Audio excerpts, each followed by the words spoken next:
Un, dos, tres, cuatro.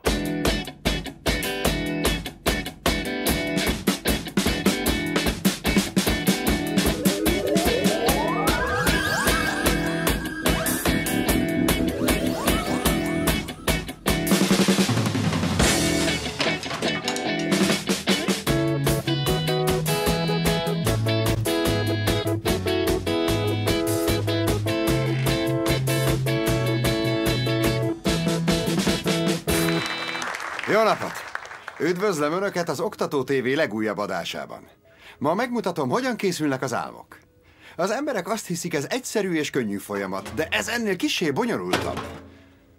Amint látják, a kulcs a bonyolult összetevők finom kombinációja. Elsőként hozzáadunk néhány kósza gondolatot. Majd az elmúlt nap néhány emlékét. Keverünk bele múltbeli emlékképeket, ez két személyre.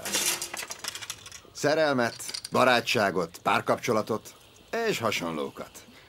Hozzáadjuk, ami aznap a fülükbe mászott, dalt, amiket láttak, és... Oké. Szerintem ez kész is van.